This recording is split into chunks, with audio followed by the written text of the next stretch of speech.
সুপ্রিয় শিক্ষার্থীবৃন্দ, আসসালামু আলাইকুম। কম্পিউটার লার্নিং সেন্টারে আপনাদের সবাইকে স্বাগতম।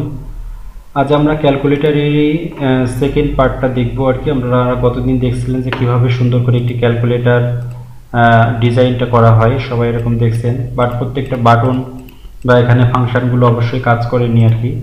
তাই আজকে আমরা এর প্রত্যেকটা ফাংশন এবং বাটনগুলো আছে সেইগুলো নিয়েই কাজ করব আর কি। সেই আমরা প্রথমেই দেখেন এখানে যে কোডটা ছিল কালকের সেই কোডটাই, গত টিউটোরিয়ালের কোডটা থেকে আমরা আবার কাজ শুরু করতেছি। আমরা পাইথনে একটা হ্যাশ চিহ্ন ব্যবহার করব একটু আলাদা আলাদা করার জন্য আর কি। হ্যাশের মাধ্যমে আসলে পাইথনে বিভিন্ন ধরনের কমেন্টস লেখা হয় আর কি। আমরা এই অংশের ভিতরে চাচ্ছি যে ফাংশনের কাজ যেহেতু করব আর কি, তাই এই অংশটা একটু আলাদা করে রাখতেছি আর কি। তো এই জন্য এখানে আমরা প্রথমেই ফাংশন যেটা ব্যবহার করব, আপনারা সবাই জানেন হয়তো পাইথনে ফাংশন ঘোষণা করতে হয় হলো ডেপথ দিয়ে। তাহলে আমরা এখানে বাটন ক্লিক, আমরা যদি বাটন ক্লিক করে তাহলে যখন বাটন ক্লিক করবে তখন অবশ্যই নাম্বারগুলো ইনপুট হতে হবে। তার জন্য আমরা বাটন ক্লিকের ভিতরে অবশ্যই নাম্বারটা ডিক্লেয়ার করে দিলাম। দেন এখানে অপারেটরগুলো বিভিন্ন ধরনের অপারেটর ব্যবহার করা হতে পারে, যে আমরা গ্লোবাল অপারেটর ঘোষণা করে দিচ্ছি যে এখানে গ্লোবাল বিভিন্ন ধরনের নাম্বার এখানে ব্যবহার করা হতে পারে, এই জন্য আমরা গ্লোবাল অপারেটর বলে দিলাম। এবং অপারেটরের মধ্যে যে কাজগুলো হবে, যে অপারেটর সমান সমান যে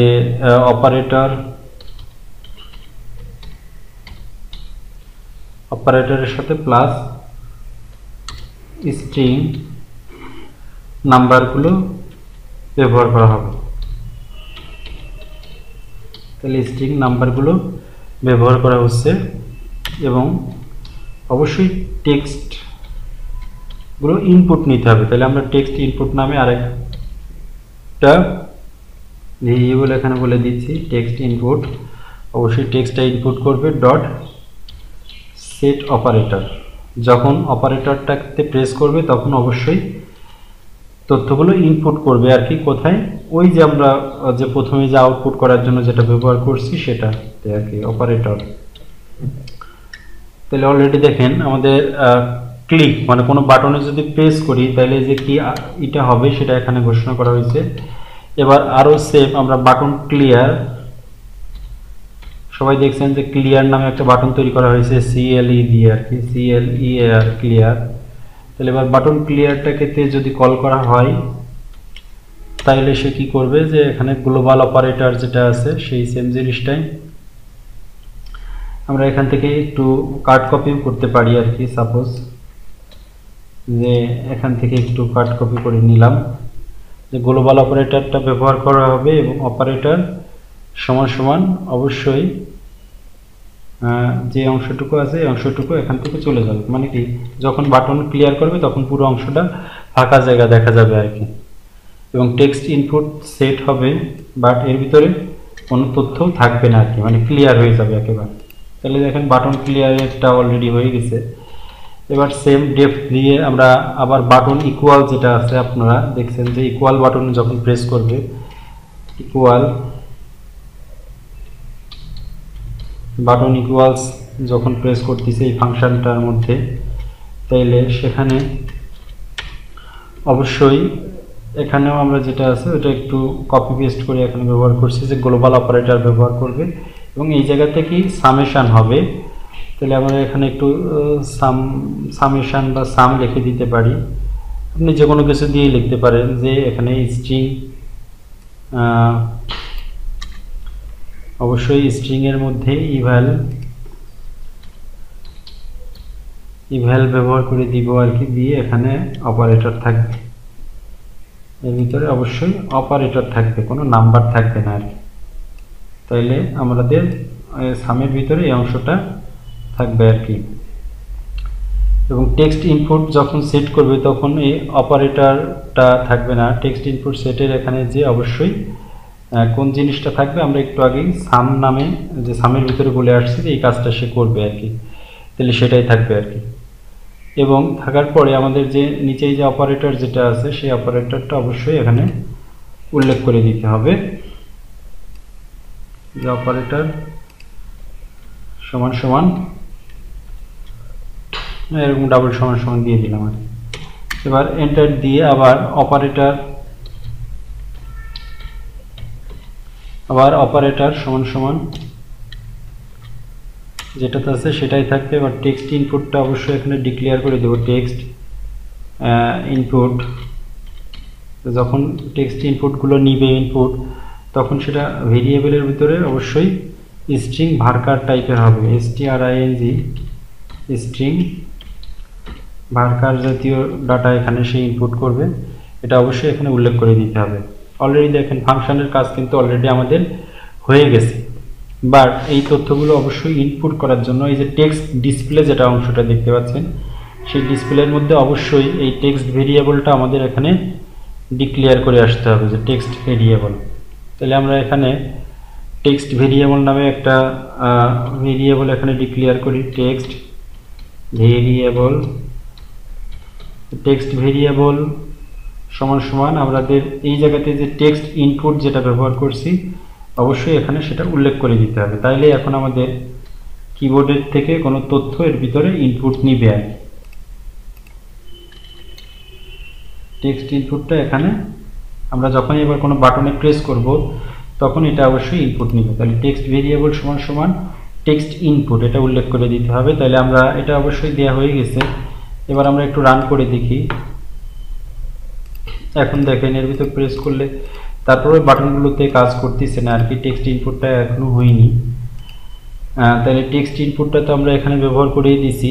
এবার দেন আমরা নিচে এসে প্রত্যেকটা বাটনের জন্য আমরা আলাদা আলাদা কমান্ড ব্যবহার করব। সাপোজ এই যে বাটন 7 যেটা দেখতে পাচ্ছেন, তাহলে এখানে কমা দিয়ে একটা কমান্ড ব্যবহার করব। এই বাটনে যদি প্রেস করে তাহলে কমান্ড সমান সমান আমরা ল্যামডা ফাংশনকে কল করব, ল্যামডা ফাংশনকে কল করব। ল্যামডা ফাংশনকে কল করলে সে কি কাজ করবে সেটা এখানে উল্লেখ করে দিতে হবে যে বাটন ক্লিক দেওয়ার পরে ওখানে আমাদের ব্র্যাকেটের ভিতরে অবশ্যই কোন বাটনটা হবে সেটা উল্লেখ করে দিতে হবে আর কি। তাহলে দেখেন এই অংশটুকু শুধু সব অংশেই এই যে এখান থেকে কপি করব সেম। আমরা এটা একটু সেভ করে দেখি ফাইলে যে রানে যে দেখেন কোনো বাটনে প্রেস করলে কিন্তু হচ্ছে না, শুধুমাত্র যখন 7 প্রেস করতেছি শুধু 7টাই হচ্ছে। তার মানে আমরা ল্যামডা ফাংশনকে যখনই কল করছি তার এরকম সেম অংশটা এই যে এখান থেকে দেখতেছেন ফার্স্ট ব্র্যাকেট থেকে এই কমা পর্যন্ত এই অংশটা প্রত্যেক জায়গায় আমরা এটা পেস্ট করে দিব, কন্ট্রোল ভি। তাহলে এখানে প্রেস করলে অবশ্যই এখানে 8 আসবে, এখানে প্রেস করলে অবশ্যই এখানে 9 আসবে, এগুলো উল্লেখ করে দিতে হবে। সাপোজ এখানে এটা দিব, তাহলে এটা প্রেস করলে অবশ্যই এখানে 6 আসবে এবং 5 এখানে প্রেস করে দিব, এটা সেম কপি করে এখানে প্রেস করলে 5টা শো করবে, এখানে প্রেস করলে অবশ্যই 4 শো করবে এবং নিচে যে সেম ওরকম 3তে যে আমরা এখানে যে 3 প্রেস করবে, এখানে প্রেস করলে অবশ্যই এখানে 2 প্রেস করবে, এখানে প্রেস করলে অবশ্যই 1 প্রেস করবে। আমরা একটু দেখি 1 প্রেস হবে মানে সেম জিনিসটা আমরা আবার যদি 0তেও প্রেস করি আর কি, এখানে এটা সেম কমা করে কপি করে দিব, এখানে এটা হবে হলো 0। তাহলে দেখেন আমরা এটা যখন রান করব, আমরা এটা রান করে দেখি। এখন দেখেন প্রত্যেকটা বাটনে প্রেস করলে অটোমেটিক্যালি কিন্তু প্রত্যেকটা বাটনেই কাজ হচ্ছে আর কি, প্রত্যেকটা বাটনের ডাটাই আমাদের টেক্সটের জন্য যে অপশনটা রাখছি আউটপুট করার জন্য তার মধ্যে শো করতেছে। বাট দেখেন সি বা সমান সমান বা এই যে বাটনগুলো আছে এই বাটনগুলো কিন্তু কাজ করতেছে না, বাট প্রত্যেকটা ক্যারেক্টারের জন্য আলাদা আলাদা অংশগুলো এখানে শো করতেছে, বাট অন্যগুলো কাজ করতেছে না। তার জন্য অবশ্যই এই মাল্টিপ্লিকেশন বা সাবট্রাকশন বা এডিশন এর জন্য অবশ্যই আমাদেরকে কোডগুলো এখানে ব্যবহার করতে হবে। তা আমরা সেগুলোতে একটু আসি। সবাই দেখেন যে এডিশনের ক্ষেত্রে আমাদের কি ব্যবহার করতে হবে বা সাবট্রাকশনের ক্ষেত্রে কি ব্যবহার করতে হবে সেটা এখান থেকে আমরা একটু দেখাই দিব আর কি। তো তার জন্য দেখেন যেটা ব্যবহার করব সেটা হলো সেম জিনিসটাই আর কি। আমরা বাটন দেখেন এডিশন যেটা আছে সেম, এখানেও কমার ভিতরে আমরা এটা পেস্ট করে দিব। দেওয়ার পরে এই যে 7 যেখানে আছে 7 ভিতরে আমরা এখানে একটু ডাবল কোটেশনের ভিতরে প্লাস চিহ্নটা ব্যবহার করে দিব, প্লাস তারপরে সেম সাবস্ট্রাকশন যেটা আছে, সাবস্ট্রাকশনের ভিতরেও সেম, এখানে আমরা এটা পেস্ট করে ওই সেম জিনিসটা পেস্ট করে এখানে আমরা একটা ডাবল কোটেশনের ভিতরে মাইনাস চিহ্নটা অবশ্যই শো করবে আর কি, মাইনাসটা শো করবে।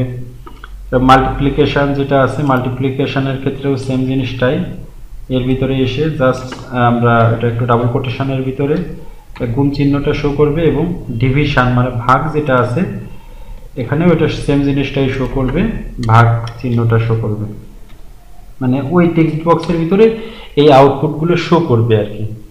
দেন কাজ করার ক্ষেত্রে কিন্তু আমাদের এই কাজগুলো হবে না আর কি। আমরা এবার ইজিকল টু যেটা আছে, ইজিকল টু তার দেখবো যে এখানে সে কি কাজ করতেছে আর কি। বাটন ইকুয়াল বা ক্লিয়ার বা যেটা আছে মানে নিচের দিকে আসি আমরা সবাই দেখেন যে বাটন ক্লিয়ার বা ইকুয়াল বা ডিভিশন, তাহলে এই যে অংশগুলো আছে ক্লিয়ার বা ইকুয়াল এটা নিয়ে আমাদের মেন কাজ করতে হবে। তাহলে সেম আমরা বাটন ক্লিয়ারে যে এই যে সি যেখানে দেখা যাচ্ছে এখানে আমরা এটা পেস্ট করে দিব, দেওয়ার পরে কমান্ড সমান সমান যে ল্যামডা যে অংশটুকু আছে এই ল্যামডা অংশটুকু আমরা এখান থেকে মুছে দিব আর কি। দেওয়ার পরে এখানে হবে বাটন ক্লিয়ার, মানে আমরা একটু আগে বাটন ক্লিয়ার দিয়ে যেটা লিখে আসছি CLEEAR বাটন ক্লিয়ার, এই সেম জিনিসটাই আবার কপি করে আমরা এই ইকুয়াল যেখানে আছে ইকুয়াল এখানে এটা পেস্ট করে দিব এবং এখানে কি আউটপুট হবে বাটন ইকুয়াল। সবাই দেখেন button equals EQUALS equals, button equals যেটা আছে সেটাই এখানে সে কাজ করবে আর কি। সে কমান্ড বাটনে যখন প্রেস করবে তখন এটা শো করবে। তাহলে ওই অন্যগুলো সেমই থাকবে, জাস্ট শুধু ক্লিয়ারে যে বাটন ক্লিয়ার ফাংশনটা কল করবে এবং ইকুয়ালে যে বাটন ইকুয়ালটা শো করবে। আমরা সে বাটন ইকুয়াল দেখেন ইকুয়ালের জন্য এই অংশটুকু কাজ করা হয়েছে, ক্লিয়ারের জন্য এই অংশটুকু কাজ করা হয়েছে। তাহলে এবার আমরা দেখেন যেটা করছি আর কি, এবার আমরা এটাকে রান করে দেখি। অবশ্যই সেভ করে রান করতে হবে। রান করার পরে দেখেন আউটপুটটা আসছে সাপোজ 54, আমি এখন প্লাসে দিলে অবশ্যই প্লাসটা শো করতেছে 49। এবার আমরা যদি ইকুয়াল বাটনে প্রেস করি দেখেন এখানে ইকুয়াল সমান সমান আউটপুট চলে আসছে যে 134। আবার যদি আমরা এখানে সি বাটনে প্রেস করি দেখেন এটা সম্পূর্ণটাই ক্লিয়ার হয়ে গেছে আর কি।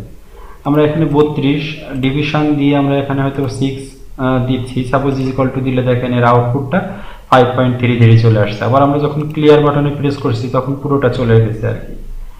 তো এই যে যেভাবে আমরা করলাম আর কি, এখানে জাস্ট শুধু প্রত্যেকটা আলাদা আলাদাভাবে ফাংশনটা ডিক্লেয়ার করছি। এখানে বাটন ক্লিকের জন্য দেখেন সব জায়গায় বাটন ক্লিক যেটা আছে সেখানে ক্লিক করলে এটা শো করবে।